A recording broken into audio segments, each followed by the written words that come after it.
Bismillahirrahmanirrahim.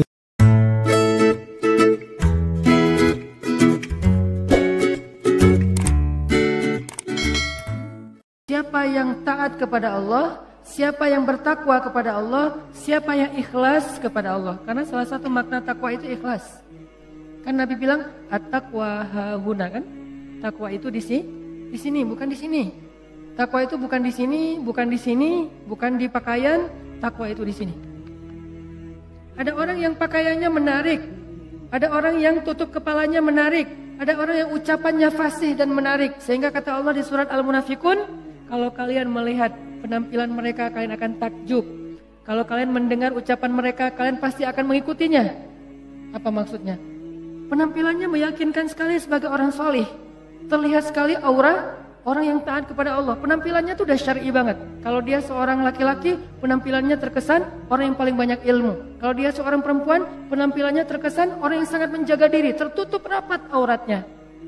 Dan kalau dia bicara, kalian akan mendengar ucapan mereka. Kenapa? Dia bicara Allah berfirman, Rasulullah bersabda, Allah berfirman, Rasulullah bersabda. Semuanya dalil. Kenapa malah Allah menyebut mereka orang munafik? Karena apa yang mereka tampilkan, apa yang mereka ucapkan tidak sesuai dengan apa yang mereka niatkan di dalam hati. Lagi-lagi ini bukan untuk menjudge orang lain. Jadi jangan sampai nanti kalau kita ngelihat ada orang yang berpenampilan solih, arti soleh itu ya penampilannya kelihatan ahli ibadah, terus kita bilang, itu ada tuh di surat Al-Munafikun kayak gitu. Jangan. Langsung kita menjudge orang lain seolah-olah itu kayak di surat Al-Munafikun ayat keempat. Terus kita lihat cewek yang jilbabnya syar'i, itu ayat 4 Al-Munafikun banget tuh. Nggak bisa, karena kita nggak tahu kan isi hatinya. Maka kalau kita nggak tahu isi hatinya, tugas kita apa teman-teman? Tugas kita adalah berbaik sangka. Tugas kita menghindari prasangka buruk. Tugas kita kepada sesama manusia berbaik sangka. Dan tugas kita kepada diri kita sendiri adalah muhasabah diri, memperbaiki diri kita sendiri, menghitung-hitung kesalahan kita sendiri. Kalau orang lain jangan cari-cari kesalahan, apalagi dihitung-hitung. Wala tajassasu, jangan cari-cari kesalahan orang lain. Sehingga kalau ada teman kita postingannya tuh bagus, tapi ada celah sedikit aja, itu yang dikomentarin. Padahal bukan itu inti dari postingan tersebut. Nah ini berarti tajassus. Apakah kita lupa dengan ayat itu? Padahal itu ayat yang paling populer di surah Al-Hujurat. Sampai Allah mengatakan, maukah kalian memakan bangkai saudara kalian sendiri sementara kalian merasa jijik? Ini artinya gak bisa kita menjudge orang lain. Ini lebih ke diri kita sendiri. Ternyata Allah gak ngelihat dulu penampilan kita, walaupun itu nanti akan dilihat, cuman bukan yang pertama. Kalau ini beres, baru dilihat yang penampilan, dilihat ucapan, dilihat perform kita. Kalau ini udah beres. Kalau ini gak beres, yang lain gak dilihat. Jadi yang pertama Allah lihat, apa niat kita melakukan sesuatu. Apa niat kita duduk di dalam majelis ilmu. Apa niat kita ketika kita memakai pakaian tertentu. Jangan-jangan ketika kita memakai pakaian tertentu, kita memakainya sebagai libasus syuhrah. Memakainya untuk pamer. Menunjukkan bahwa kita lebih kaya dari orang lain. Menunjukkan status sosial, menunjukkan kalau kita orang sukses, menunjukkan bahwa kita banyak duit, menunjukkan kalau kita banyak ilmu, menunjukkan bahwa kita banyak ibadah sunnah. Kalau ini niat di dalam hati kita, gak akan ada nilainya sama sekali apa yang kita tampakkan di sisi Allah. Dan kalau Allah sudah menolak, nanti kita minta apa aja gak akan dikabulkan oleh Allah Subhanahu Wa Taala. Ya Allah, kurang apa lagi? Saya udah tahajud, saya udah sedekah, saya udah tilawah, saya udah hafal Quran, saya udah berjihad, saya udah bantu orang lain, saya udah. Kenapa saya hidupnya kayak gini ya Allah? Tanyakan kembali, istafti qalbak, tanya ke hatimu. Kenapa kita melakukan itu? Karena Allah atau karena yang lain? Ria'an nas. Kadang-kadang kita melakukannya udah ikhlas, tapi di tengahnya ria. Jadi bisa jadi teman-teman, kita punya beberapa amalan, kalau kita nggak berani mengatakan banyak amalan, kita punya beberapa amal soleh, tapi hampir tidak ada satupun yang diterima di sisi Allah. Kenapa Ustaz? Ikhlas kok Ustaz? Di awal. Bisa jadi di tengahnya ria. Enggak, di tengah saya tetap ikhlas. Bisa jadi di akhirnya ria. Enggak, di akhirnya masih ikhlas. Bisa jadi barusan aja ria. Setelah after years, setelah beberapa tahun. Sehingga kalau kita nggak punya modal amal soleh yang diterima di sisi Allah, gimana kita mau mengangkat kedua tangan kita? Makanya Kadang-kadang kan ujiannya kayak gitu. Di awal udah ikhlas, saya nih pengen tilawah yang bagus karena biar orang-orang sholatnya pada khusyuk. Allahu Akbar. Ikhlas kan? Alhamdulillahi Rabbil Alamin. Ikhlas. Ar-Rahmanir Rahim. Masih ikhlas. Maliki Yaumiddin. Ada yang nangis di belakang. Mulai bagus juga ya suara saya. Habis tuh. Teman-teman pikir imam dengan bacaan yang bagus berarti pahalanya lebih banyak dari teman-teman? Belum tentu. Bisa jadi makmumnya dapat untung dari bacaan yang bagus karena dia khusyuk, dia bisa nangis, dia bisa nyaman. Sementara imamnya gak dapat apa-apa loh. Tapi kita gak bisa menjudge imam juga ya. Begitu imam baca Alhamdulillahi Rabbil Alamin, pamer. Gak bisa. Entar jadi susah tuh. Semua salah ya, serba salah. Baca bagus salah, baca jelek. Imam nih bacaannya kok gini banget sih. Jadi serba salah. Ini bukan menjudge orang lain. Udah aja masing-masing. Kalau imam bacanya bagus, ya kita husnuzon. Masya Allah bacaannya luar biasa. Kalau banyak orang yang khusyuk gara-gara ini berarti pahalanya banyak banget nih. Kan kita cemburu ya. Si imamnya, astagfirullah, kalau gak dibagusin, Allah suruh yang bagus-bagus. Kalau bagus-bagus amat, entar sombong. Karena emang bagus sih. Itu habis tuh. Aduh, ngeri banget teman-teman. Di tengah masih ikhlas, gak kegoda. Kan riya itu kan bukan maunya kita ya. Riya itu kan wasawisus syaitan, yuwaswisu fi sudurin nas. Dia yang mengebisikin, tapi di akhir selesai datang. Alhamdulillah Ustadz, sambil gini, ada tisu gak? Saya baru pertama nangis dalam sholat. Suara Ustadz luar biasa. Bapak gak pernah dengar di YouTube saya. Sombong. Ya, Bapak gak baru kenal saya. Gitu. Atau bukan karena pujian orang lain teman-teman, karena diremehin sama orang lain. Pernah diremehin orang terus jadi riya? Saya pernah ngisi di beberapa masjid agung. Ada kan kalau di daerah-daerah tuh kalau saya ngisi kadang-kadang panitia mintanya di masjid agung. Kan DKM Masjid Agung rata-rata gak main Instagram ya. Mereka nontonnya TV. Jadi karena saya qadarullah gak pernah masuk TV, gak kenal. Ini Ustadz siapa sih? Ada gak di Damai Indonesiaku? Gak ada. Oh biasa aja. Karena saya gak pernah masuk TV, akhirnya beliau gak kenal kan, bukan yang pemain sosmed. Dan dari situ mulai ada ngeremehin. Panitia nawarin tempat, mereka bilang, udah biasa aja lah, gak usah terlalu heboh, paling juga jamaahnya gak setengah masjid, katanya. Saya kasih tahu sama panitia, Ustadz, ini DKM-nya kayak gitu ngomongnya. Oh, kita lihat aja nanti. Mulai kan, riak nih. Terus saya datang, ternyata alhamdulillah qadarullah Allah yang melangkahkan kaki-kaki mereka rame nih sampai pelataran masjid. Pas rame DKM-nya bingung, ini Ustadz siapa sih kok bisa rame gini yang datang? Saya, ya sih. Riak nih. Mulai yuwaswis waswasa. Jadi perang batin banget teman-teman sama setan. Bukan maunya saya, setan yang kayak gitu. Kita cuma punya dua pilihan, mengaminkan atau menolak. Kalau kita mengatakan iya sih, berarti kita membenarkan kata-kata setan di dalam hati, riya, sombong. Atau kita mengatakan astagfirullah, nggak mau kegoda gitu. Pas waktunya sholat maghrib, panitia biasa, panitia kan kenal pastinya ya. Ustadz dorong saya gitu kan. DKM nggak ngedorong, kan kepancing.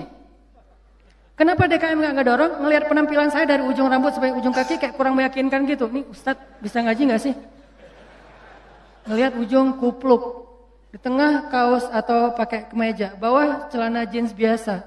Ini bisa ngaji nggak ya? Akhirnya DKM kayak ragu-ragu gitu mau dorong saya jadi imam. Dalam hati, 5 menit lagi dengerin aja nanti. Wah, yuwaswis, luar biasa.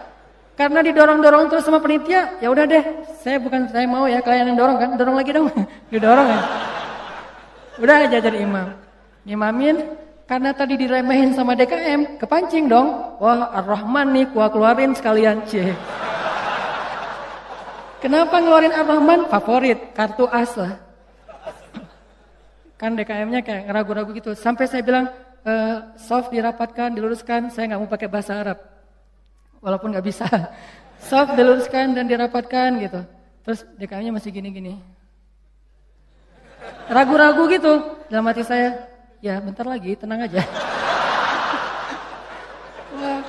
balik arah. Allahu Akbar. Itu udah gak benar lagi sholatnya tuh. Itu dirasain banget. Itu udah gak benar lagi sholatnya. Allahu Akbar. Begitu selesai Al-Fatihah. Gimana Pak? Udah dengar? Terus masuk Ar-Rahman. Serak pula. Aduh.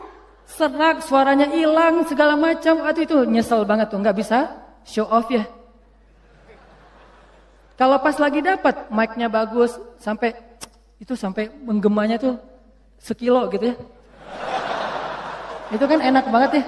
Buat seorang vokal, mic itu kayak floor buat anak skate kan. Jadi bisa ngetrik banget kalau floornya dapat kan. Jadi buat saya tuh kalau mic-nya pas dapat, wah ini bisa semua trik dikeluarin nih. Fabi ayyi ala'i rabbikuma tukadziban. Udah Ar-Rahman aja yang biasanya dibagi 4. Sekarang 1 rakaat Ar-Rahman, rakaat kedua Al-Muluk. Kenapa? Biar sekalian didengerin. Nih Ar-Rahman ya. Gini cara bacanya. Aduh, habis. Selesai sholat. Kan balik arah gitu kan, mau zikir kan, balik arah. Balik arah bukan pura-pura zikir sih, sambil zikir ngelihat ke arah si Bapak. Kira-kira gimana ekspresinya sekarang? Itu teman-teman berat. Kadang-kadang bukan karena kita pengen dipuji orang, tapi kita nggak rela diremehin orang, itu yang bikin kita riak kan? Bukan karena kita pengen dielu-elukan, dipuji, dapat banyak like, dipuja-puja, bukan itu. Itu kita masih kadang-kadang bisa ngerem. Tapi kita nggak sanggup bertahan, nggak bisa sabar kalau diremehin orang. Akhirnya kita bocorin juga kebaikan kita. Habis. Diremehin suami, diremehin pasangan, diremehin orang tua, diremehin mertua, diremehin teman-teman, segala macam. Diremehin tetangga. Kita bukan pengen dipuji dan dipuja oleh orang lain. Tapi kita nggak tahan kalau diremehin. Keluar juga tuh. Siapa yang selama ini yang melakukan ini? Siapa yang bantu kamu? Siapa? Keluar semua. Satu persatu yang kita sebutkan, satu persatu berguguran dan tidak ada nilainya di mata Allah SWT. Sabarkah kita ketika diremehkan oleh orang lain untuk tetap menjaga rahasia amal kita antara kita berdua aja dengan Allah? Itulah ujian ikhlas. Bisa nggak kita jaga? Nggak mau kita bocorin rahasia kita berdua sama Allah. Begitu kita bocorin, sedih banget tuh. Udah langsung tidak ada lagi nilainya di mata Allah. Berapa banyak dari amal yang kita lakukan yang benar-benar kita mampu menjaga keikhlasannya di awal, di tengah, di akhir.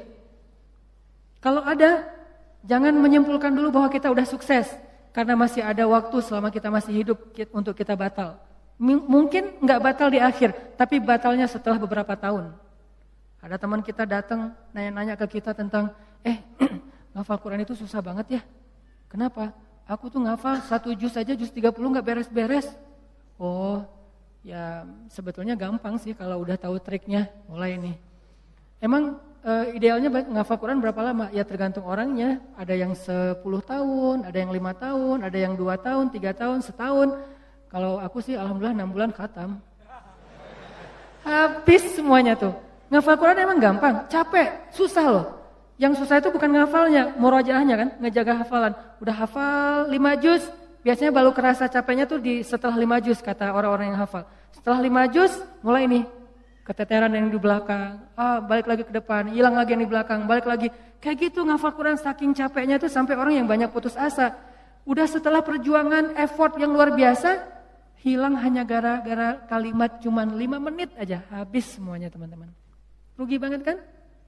Jadi jangan dulu menyimpulkan bahwa kita itu udah pasti soleh, udah pasti istimewa, udah suci banget. Hanya gara-gara kita punya amalan soleh lebih banyak dari teman kita.